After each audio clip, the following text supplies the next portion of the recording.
From New York, Late Night Show with Spike Siddiqui. ایک باخبر دوست فرما رہے تھے کہ عمران خان کے خون میں کلاٹس بننے لگے ہیں۔ اچھا، اس سے کیا ہوتا ہے؟ کلاٹ کو کیا کہتے ہیں اردو میں؟ سدے۔ وہ آپ سدے بھی آپ لوگوں کے نہیں، بہت سارے لوگوں نے سمجھا، کلاٹ ہی سمجھے آپ۔ تو وہ چھوٹے چھوٹے سے خون کے کلاٹ بننے لگے۔ تو یہ بہت خطرناک بات ہے۔ کیوں؟ اس سے جو ہے آپ کو فالج بھی ہو سکتا ہے، ہارٹ اٹیک بھی ہو سکتا ہے۔ یہ بہت کام آ سکتے ہیں فالج کرانے میں اور ہارٹ اٹیک کرانے میں۔ انہوں نے جیل میں عمران خان کے ساتھ ایسا کیا کیا ہے اس کے بلڈ کے ساتھ کہ یہ عمران خان کی بلڈ رپورٹ نہیں دیتے ہمیں، یعنی ہمیں سے مراد پارٹی کو، ٹھیک ہے نا، اور نہ ان کا بلڈ ورک کرانے دیتے ہیں کہیں باہر سے۔ تو یہ سارے خطرات جو ہیں وہ سامنے نظر آنے لگتے ہیں۔ اس وقت ہم سب جو ہیں وہ ایران اور اسرائیل کی جنگ میں بہت زیادہ ڈیپلی انوالو ہو گئے، جو ایک سمجھ میں آنے والی بات ہے۔ لیکن جو لوگ نتن یاہو زندہ ہے یا مر گیا اس پر اپنا خرچ کرتے ہیں ٹائم، ان سے میں کہتا ہوں کہ صاحب نتن یاہو زندہ رہے تو کیا، وہ جو مر جائے تو کیا، آپ کو کیا فرق پڑے گا اس کے زندہ رہنے سے یا مر جانے سے؟ کیا ہوگا؟ آپ اپنا ٹائم اس پہ نہیں خرچ کیجئے، عمران خان کی طرف لگائیے۔ دیکھیے، اگر وہ مر جائے تو بھی کچھ فرق نہیں پڑے گا، کوئی دوسرا آئے گا وہ بھی اسی سوچ کے ساتھ آئے گا، ظالم ہوگا، ظلم کرے گا۔ وہاں تو ایک سوچ ہے نا، پوری کیفیت ہے پاگل پن کی، وہ کیفیت تھوڑی بدلے گی۔ تو اپنا ٹائم اس پہ لگایا ہوا ہمارے ساتھیوں نے کہ نتن یاہو مر گیا، یار کیا مطلب، وہ مر جائے تو کیا، اچھا زندہ رہے تو ہمیں کیا۔ اچھا، اب آئیے اس طرف کہ ٹرمپ صاحب مسلسل جھوٹ بولے جا رہے ہیں۔ یار کوئی ان کو روکتا نہیں، شرم نہیں دلاتا، احساس نہیں دلاتا کہ آپ یہ کیسی بات کرتے ہیں؟ ابھی G8 میں یہ فرمایا تھا کہ ہم جنگ جیت چکے ہیں، پھر کہا کہ ثالثی کے لیے لوگوں سے وہ کر رہے ہیں، پھر کہا چند ہفتوں میں یہ جنگ بند ہو جائے گی۔ اگر جنگ جیت چکے ہو تو پھر جنگ بند ہونے کا کیا انتظار ہے؟ اور اب ایک نیا تازہ فرمان آیا ہے، وہ یہ ہے کہ ایرانی قیادت کے سر کی جو ہے وہ لگائی گئی ہے، رقم لگائی گئی ہے ان کے سروں کی، کہ صاحب آپ ان کا سر اٹھا جدا کر کے تن سے ہم لے آئیے یا ہمیں ہیلپ کیجئے تو اتنے ملینز آف ڈالر ہم آپ کو دیں گے۔ دیکھیے، اگر آپ جیت چکے ہیں تو پھر ان سروں کی کیا ضرورت ہے آپ کو؟ ان کو سجا کے رکھیے گا کہ گھر میں؟ تو یہ حقائق ہیں۔ اچھا، دوسری طرف کیا صورتحال ہے؟ وہ یہ ہے کہ وہ قیادت جس کے سروں کی قیمت یہ لگا رہے ہیں وہ سڑک پہ موجود ہے۔ ابھی کل کی بات ہے کہ یوم قدس منایا جا رہا تھا، جو پوری دنیا میں مسلم ممالک میں مناتے ہیں کہ فلسطین کے ساتھ یکجہتی کا دن۔ تو علی رجانی اور ساری قیادت جو تھی وہ سڑکوں پر موجود تھی، سڑکوں پر، کھلی سڑکوں پر، ان کے ساتھ جوش دلا رہے تھے، ان کے ساتھ کھڑے ہوئے تھے، نعرے لگا رہے تھے۔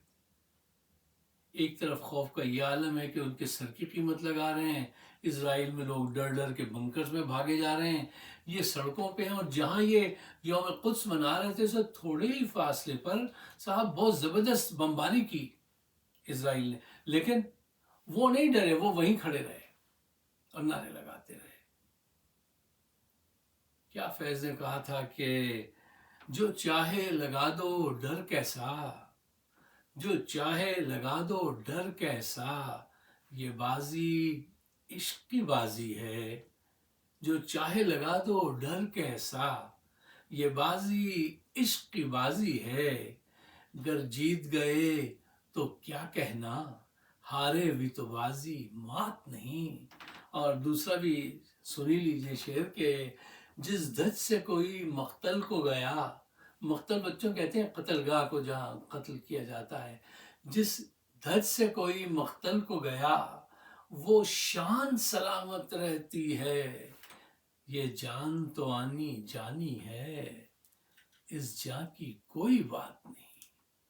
یعنی جس جرت سے آپ اپنے قدم بڑھا رہے ہیں واقعی لائق تحسین ہے۔ اچھا صاحب، اب ذرا یہ دیکھیے کہ حالات خراب ہوتے ہوئے زیادہ نظر آ رہے ہیں، جنگ رکتی نظر نہیں آ رہی۔ یہ اپنے منہ سے کتنی مرتبہ بھی کہہ دیں کہ ہم جنگ جیت چکے ہیں، ایسا ہے نہیں۔ دیکھیے، پہلی غلطی تو ہم سے یہ ہوئی کہ ہم اسرائیل کے کہنے پہ اس جنگ میں چلے گئے۔ پہلی غلطی، ایک غلطی کافی ہوتی ہے۔ اب دوسری بہت بڑی بلنڈر جو ہم کر رہے ہیں وہ یہ کہ 5,000 اسپیشل مرینز جو ہیں وہ ہم نے ایران کے وہ جزیرہ خرگ نام ہے اس کا، خرگ یا کیا، خرگ یا خرگا، وہاں خرگ پہ وہاں اتارے ہیں، اور اب وہاں پہ ہم ایک مزید اشتعال دلا رہے ہیں ایران کو کہ وہ اور زیادہ پڑوسیوں پہ بمباری کرے اور ایٹمی تنصیبات کو تباہ کرے۔ وہ اس کا ریئیکشن تو ریٹیلیٹ تو کرے گا نا۔ اچھا دیکھیے، اب یہ بات، ان کی یہ خواہش محترم کی کہ ہم وہ ابنا ہرمز جو ہے، اسٹیٹ آف ہرمز، وہاں پہ قبضہ کریں گے، اور کہا ہے، فرمایا ہے حضور نے کہ میں نے جاپان سے، فرانس سے، برطانیہ سے اور چین سے کہا ہے کہ تم اپنے بحری جہاز یہاں پہ بھیجو، میں یہاں پہ مسلسل بمباری کرتا رہوں گا، اور پھر ہم جو ہے اس پانی میں سے اس کو نکال کے باہر پھینک دیں گے ایران کو، اور پھر ہم سب مل کر یہاں سے، مطلب ہے کہ یہاں سے ٹریفک رواں کر دیں گے، پھر سب اپنے اپنے تیل کے جو ہے وہ جہاز لے کے گزریں۔ کیا وہ ایسا ہونے دے گا؟ اور اس کی کتنی بھاری قیمت چکانی پڑے گی؟ اور یہ وہ ممالک ہیں، وہ آپ کا ساتھ کیوں دیں گے؟ فرانس تو پہلے منع کر چکا ہے کہ اس جنگ میں سب کنفیوز لوگ ہیں، ہم نہیں شامل ہونا چاہتے ہیں۔ چین آپ کا ساتھ کیوں دے گا؟ مجھے بتائیے، وہ آپ کا ساتھ دے کے ایران سے بگاڑے گا؟ یہ انصاف کی کوئی بات کسی کی سمجھ میں نہیں آ رہی، خود ان کی سمجھ میں نہیں آتی کہ یہ کیا پلاننگ کرتے ہیں۔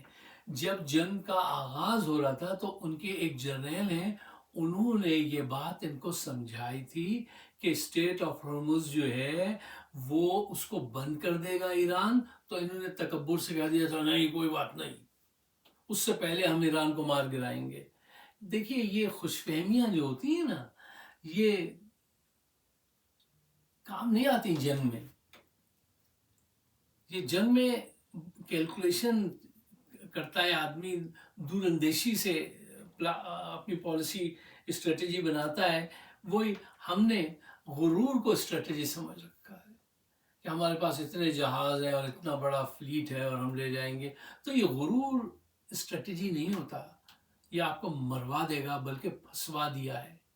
اب اس سے باعزت نکلنے کا طریقہ ڈھونڈنے کے بجائے ہم اس کو مزید بڑھا رہے ہیں، اور اگر خدا نہ خواستہ چلو یہاں جو 5,000 مرین اتارے ہیں جزیرے پہ، ان کو چلو ہم دوبارہ اپلفٹ کر سکتے ہیں ہیلی کاپٹرز کے ذریعے، لیکن اگر کہیں تم ان کی اس ٹرین میں جو ان کے پہاڑ ہیں اس طرف کہیں چلے گئے، وہاں سے فوجیوں کو بھیجنے شروع کیا، تو وہ اتنا ماریں گے کہ لاشیں گرا دیں گے۔ عراق کے ساتھ انہوں نے یہی کیا تھا، اور پھر طویل جنگ لڑنے سے وہ ڈرتے نہیں ہیں۔ ایران 10 سال جنگ لڑی تھی انہوں نے عراق سے، ہم افورڈ کر سکتے ہیں؟ ہم 10 مہینہ افورڈ نہیں کر سکتے، ہم کیا پوری دنیا افورڈ نہیں کر سکتی؟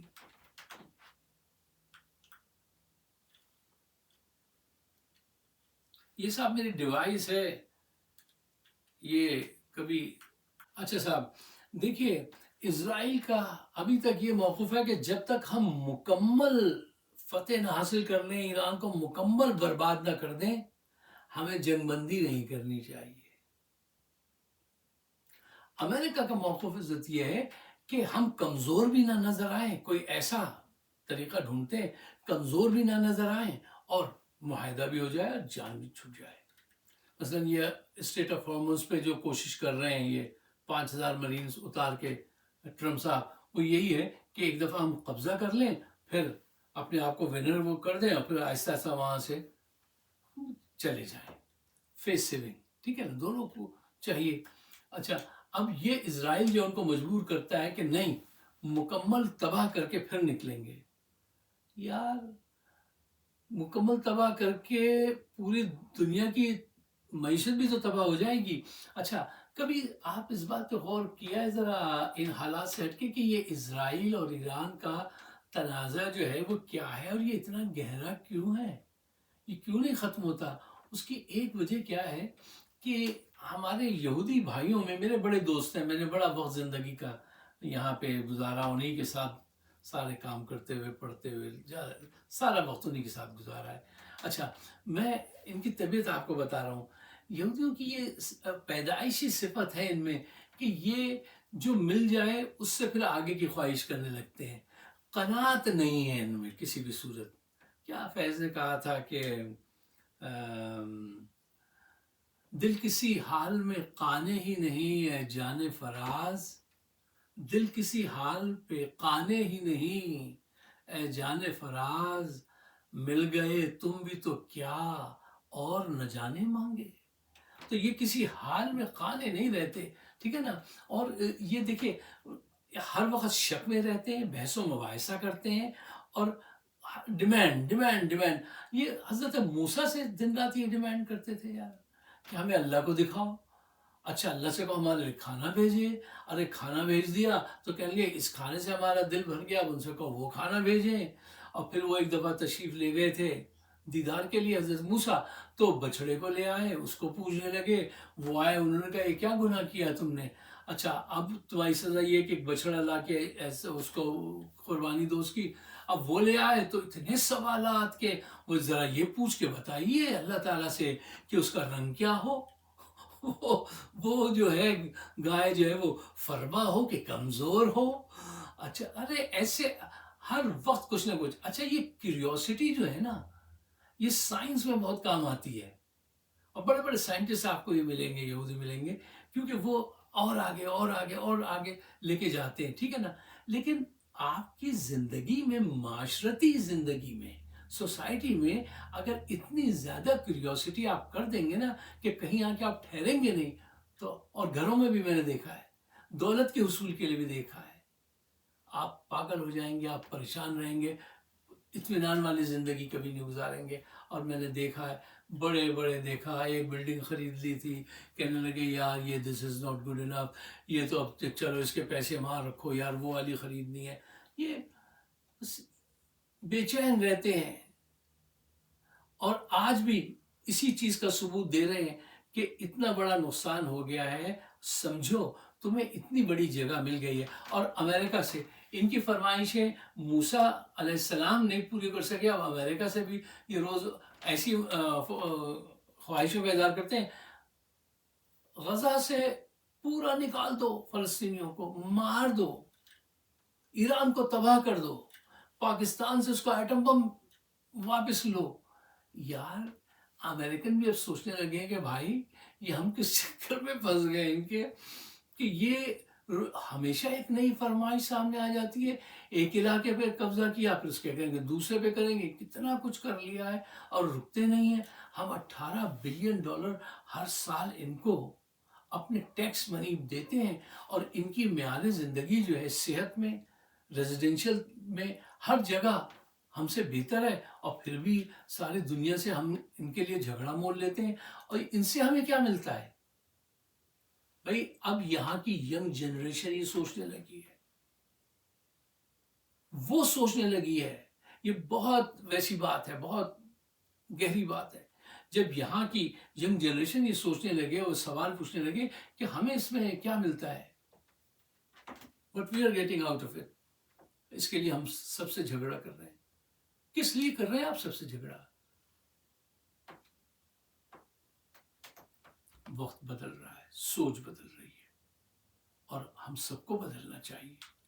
اچھا صاحب، اب آئیے کلوزنگ کی طرف۔ سوچئے کہ یہ آخر سے اس جنگ سے کیسے جان چھڑائی جائے، یہ جنگ کیسے ختم ہو۔ دیکھو صاحب، پہلی بات، بیسک بات جو تسلیم کرنی چاہیے، جنگ تو اسی صورت میں رکتی ہے نا، دو فریقین کے مابین جنگ صرف اس صورت میں رکتی ہے جب دونوں، ایک نہیں دونوں، تھوڑا تھوڑا سا پیچھے ہٹیں، اور جو جنگ کو رکوانا چاہتے ہیں ان کو چاہیے کہ وہ دونوں کو احساس دلائیں مثلا اسرائیل کو یہ جو تکبر ہے کہ ہمارے پاس تو اتنا پاور ہے، اتنا پیسہ ہے، ہم تو کبھی اتنے پاورفل ہیں، اٹامک پاور ہے، ہم تو ختم نہیں ہوں گے اور ہم ہی جیتیں گے. نہیں، بڑی قوتیں اکثر ہاری ہیں، تاریخ پڑھ کے دیکھیے آپ. میں نے اس دن بھی کہا تھا جنگ میں ضروری نہیں ہے کہ آپ بڑی قوتیں آپ ہی جیتیں گے. جنگ میں اہمیت اس کی ہے کون زیادہ غلطیاں کرتا ہے. آپ نے اب تک جو کچھ بھی کیا وہ غلطیاں ہی کی ہیں. اور یہ ایرانی قوم جو ہے نا، یہ بہت پڑھی لکھی اور ذہنی طور سے یہ بالکل یہودی بھائیوں کے برابر کی قوم ہے. یہ ان کی طرح ذہین لوگ ہیں، یہ میں آپ کو بتا دوں. اور کرج میں تو شاید ان سے بھی بہت زیادہ ہیں یقیناً. ان کو یہ احساس دلانا ہے کہ دیکھو ایران کو اس کو یہ احساس دلانا ہے اسرائیل کو کہ دیکھو اس پہ مت اتراؤ، یہ طاقت اکثر ہاری ہے. اور ایران کو یہ بتانا ہے کہ تم جتنی دیر جنگ کرو گے میرے بھائی اتنا تمہارا نقصان بڑھتا جائے گا. اور یہ کوئی تمہاری مدد کو نہیں آئے گا. یہ چین جو ہے نا، روس، یہ تمہیں یوز کر رہے ہیں. وہ اپنی ٹیکنالوجی تمہارے ذریعے آزما رہے ہیں اور تمہاری مدد کر رہے ہیں. وہ تو ایک رائول ہے نا ان کے، بڑی قوت ہے، جتنی بڑی وہ ہے اتنی بڑی امریکہ ہے. تو یہ جسٹ ٹو انٹیمیڈیٹ امریکہ وہ تمہارے ساتھ ہیں. تمہارا نقصان ہوتا جا رہا ہے، تمہارے لوگ مرتے جا رہے ہیں. تو تمہیں بھی اس اینگل سے سوچنا چاہیے. اور آخری بات یہ کہ فوری طور پہ 48 یا 72 آورس کے لیے جب ایسی جنگیں رکوائی جاتی ہیں نا، تو ایک بات کہی جاتی ہے، اچھا چلو جنگ لڑتے رہو لیکن صرف 48 آورس کے لیے رک جاؤ تھوڑی دیر کے لیے. جب ایک دفعہ بڑھتا ہوا قدم تھمتا ہے نا، رکتا ہے، تو پھر اس کو کہا جاتا ہے کہ ٹھیک ہے اب 72 آورس کے لیے رک جاؤ. کیوں؟ اگر یہ نہیں رکیں گے تو اس دوران میں سیاسی جو فکر کے دماغ ہوتے ہیں، جو تدبر ہوتا ہے، وہ کام نہیں کر پاتا نا بھائی. کیوں؟ اس نے مارا اس کو، اس نے پھینک دیا، پھر اس نے اس کو پھینکا، اس نے مطلب وہ ٹینس کی بال بنایا ہوا ہے انہوں نے، ایک دوسرے کے کورٹ میں پھینک رہے ہیں صاحب ادھر سے ادھر. ایسے